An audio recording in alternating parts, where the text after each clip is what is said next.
जय हिंद दोस्तों, मैं अजीत यादव आपके अपने यूट्यूब चैनल रोजगार विथ आईटीआई में आपका स्वागत करता हूं। जैसा कि हमने कल यानी पिछले वीडियो में हमने आईटीआई ट्रेड से रिलेटेड जितनी भी वैकेंसीज़ होती हैं उसके बारे में जिक्र किया था, यानी कितने नंबर के कितने क्वेश्चन पूछे जाते हैं।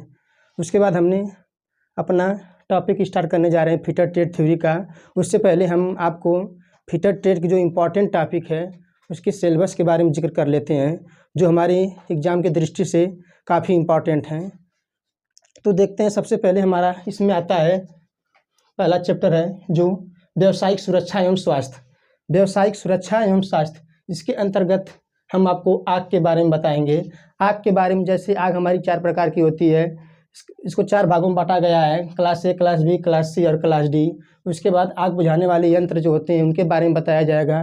फिर इनकी कार्यविधि भी बताई जाएगी, कैसे इनको यूज किया जाता है। जैसे कि ये भी हाल में यूपीआरबीएल का एग्ज़ाम हुआ था, उसमें पूछा गया था कि आग बुझाने की कार्यविधि, आग बुझाने वाले यंत्र की कार्यविधि के बारे में बताइए। उसके सुरक्षा चिन्ह भी कभी कभी एग्जाम में पूछ लिए जाते हैं।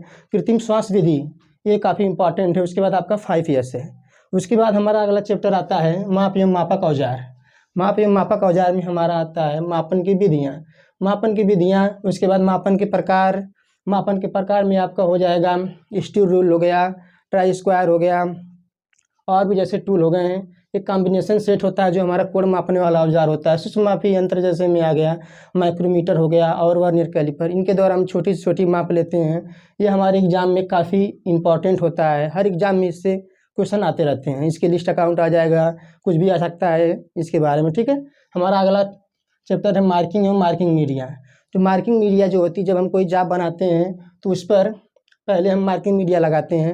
यह भी हमारी कई प्रकार की होती है।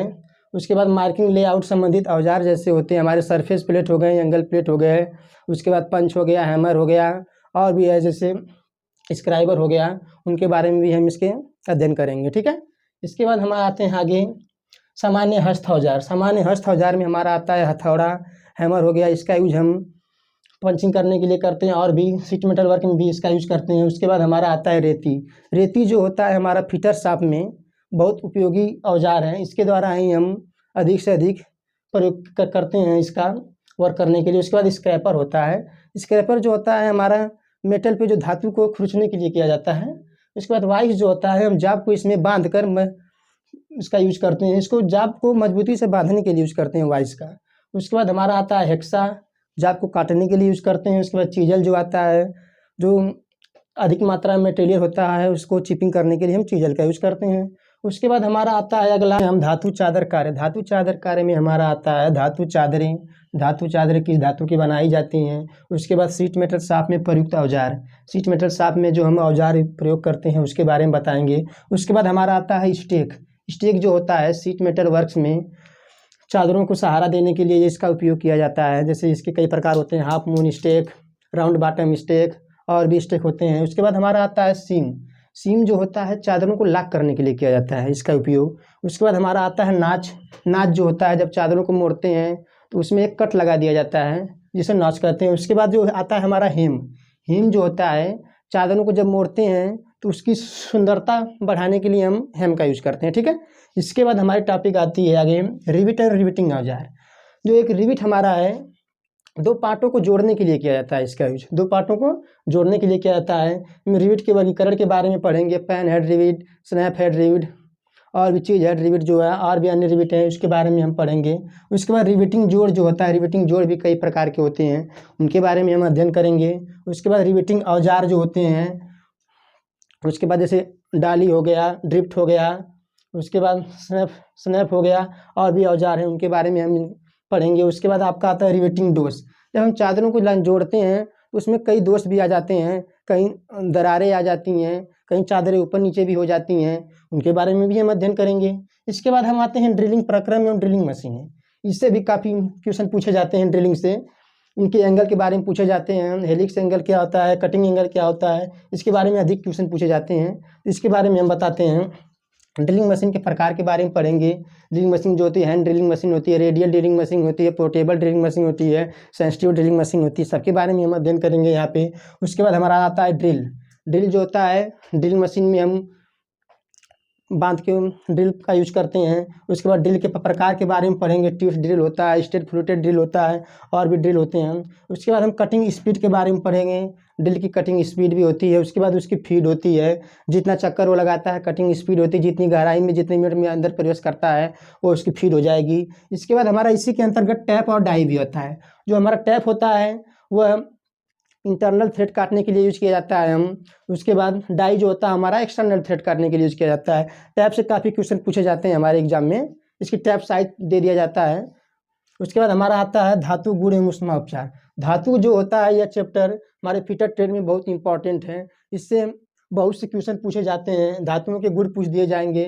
धातुओं के गुण जैसे होता है डक्टिलिटी होता है, तन्यता होता है, चिमरता होता है, भंगुरता होता है, बहुत से गुण धातुओं के होते हैं, उसके बारे में भी हम अध्ययन करेंगे। उसके बाद इनके वर्गीकरण के बारे में कर लेंगे, धातुओं के वर्गीकरण के बारे में। फिर लौह उत्पादन की विधियाँ जो होती हैं, लोहे को कैसे उत्पादन किया जाता है ब्लास्ट फर्नेस में।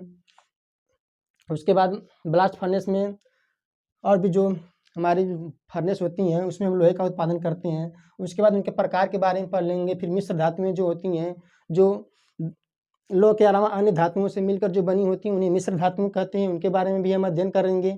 उसके बाद हमारा आ जाता है ऊष्मा उपचार, हीट ट्रीटमेंट। जब हम धातुओं के यूज करते हैं तो उसमें कुछ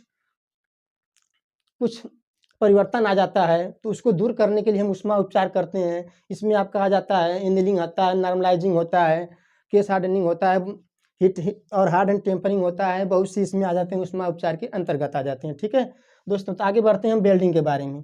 वेल्डिंग भी हमारा फिटर का एक चैप्टर है, इससे भी काफ़ी क्वेश्चन पूछे जाते हैं हम।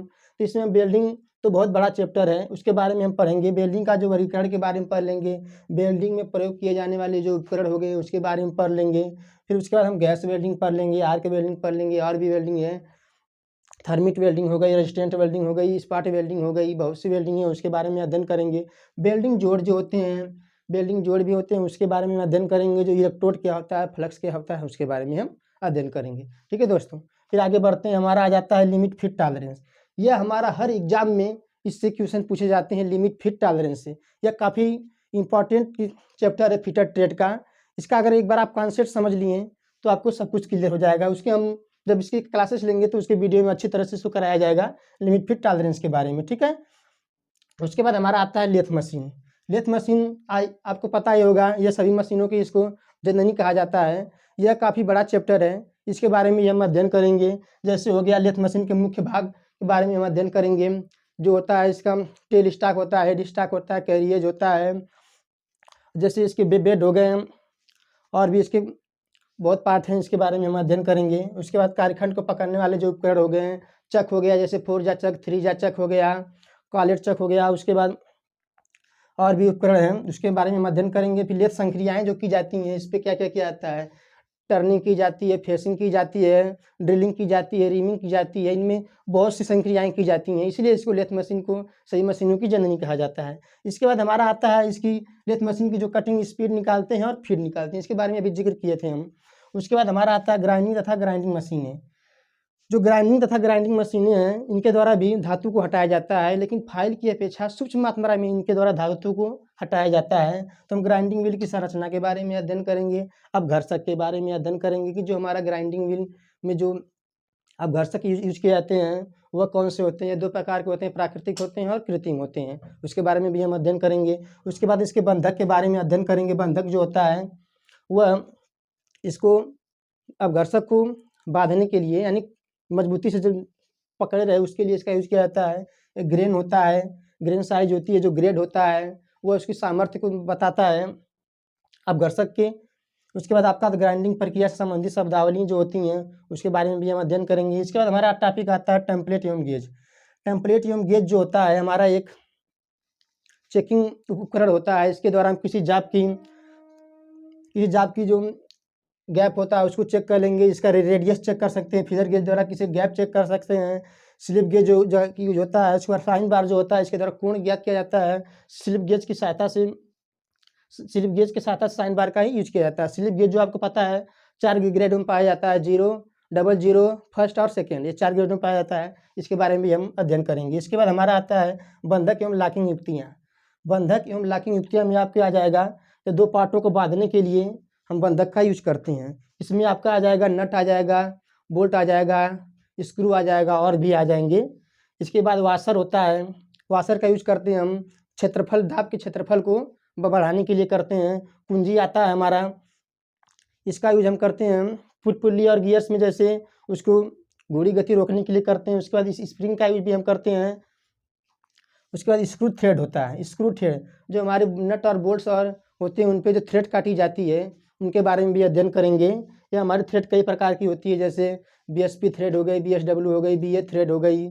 जो BSP थ्रेड होती है हमारी पाइप में यूज की जाती है। BA थ्रेड जो होती है जिसका एंगल 47.5 डिग्री होता है, वो हमारी सूक्ष्ममापी यंत्रों में यूज की जाती है। बट्रेस थ्रेड हो गई, जैसे लेग वाइस में यूज किया जाता है। स्क्वायर थ्रेड हो गई, बेंच वाइस में यूज किया जाता है। और भी से थ्रेडें हैं उसके बारे में हम लोग अध्ययन करेंगे। ठीक है दोस्तों, फिर आगे बढ़ते हैं हम लोग। अगला चैप्टर हमारा सरफेस फिनिश। सरफेस फिनिश में हमारा आ जाता है लैपिंग और होनी। जैसे पहले हम फाइल पढ़े हैं, फिर ग्राइंडर पढ़े हैं, उसके बाद हमारा आता है लैपिंग और होनिंग जो होता है, यह अति सूक्ष्म मात्रा में धातु को हटाया जाता है।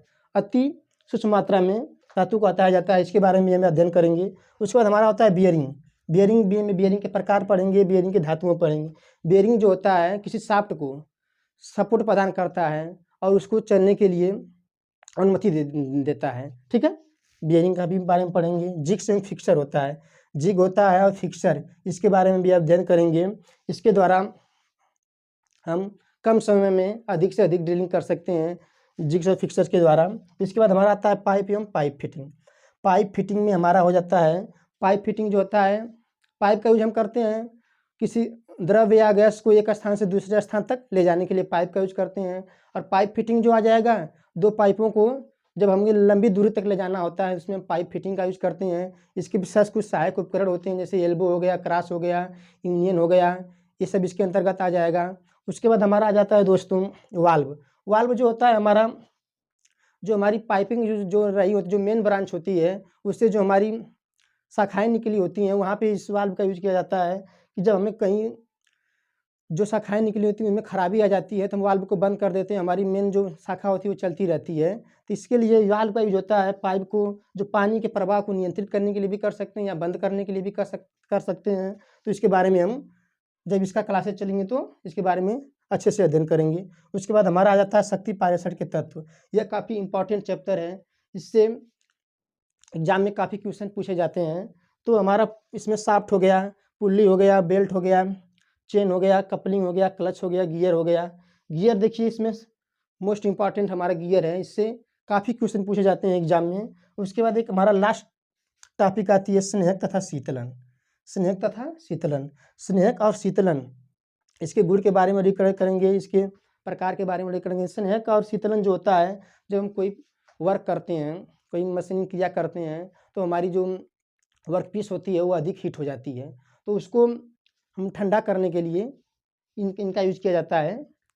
ठीक है दोस्तों, तो हम आज आपको पूरे जो हम क्लासेज स्टार्ट करने वाले हैं उससे अपने आप का जो फ्यूचर इंपॉर्टेंट टॉपिक, यानी जो आपकी मोस्ट इंपॉर्टेंट टॉपिक हैं उसके बारे में हमने जिक्र कर दिया। क्योंकि जो वैकेंसीज आने वाली हैं, LP की CITES इंट्रेंस एग्जाम भी होने वाला है और ITI से रिलेटेड और भी वैकेंसीज आने वाली हैं, तो इसमें ये जो टॉपिकें बताई गई हैं यह केवल और केवल कंपटीशन एग्जाम में पूछी जाने वाली टॉपिकें हैं, इससे बाहर आपका कुछ नहीं आएगा।